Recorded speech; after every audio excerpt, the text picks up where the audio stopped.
Guys, imagine this one. First time ko makita ng ng grapes. Ang tanim na grapes. Ito pala yun. Hindi pa siya namunga guys ha. So, ito pala yung grapes guys. Ito pala siya. Oh, hindi pa siya namunga. Pero, grapes daw ito. Hindi pa siya namunga. Ito pala yung grapes.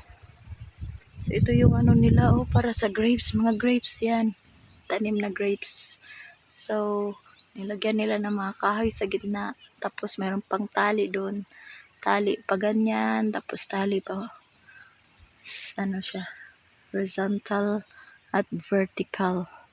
So, ayan yung nyo. Kinultivate na maayos. Pabilog. Tapos, mayroong kahoy para hindi siya maligaw. Siya, follow dito sa mga merong mga nylon. Pwede pala nylon lang guys, no? So, ayan. Hindi pa namunga. Siguro kaka-start pa lang ng Ito pala yung grapes guys. Papunta yan doon guys. So, maraming puno ng grapes. Ito pala yung dahon ng grapes guys. Yan. Yan. Yan si mother guys. So, busy. Masipag yan si mother. Ayan. Masyadong mahangin dito guys. Yan naman si mama. Work.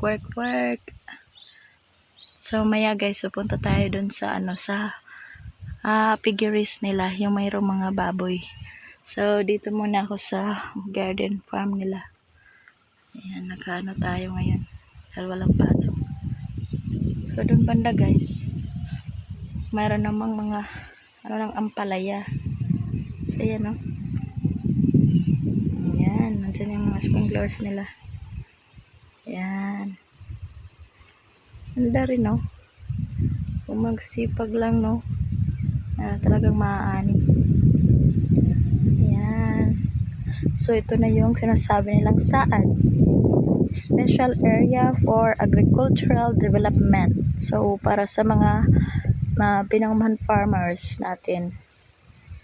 Ayan. Ganda.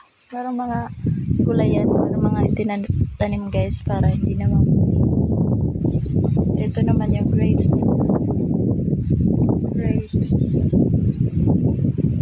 Doon yung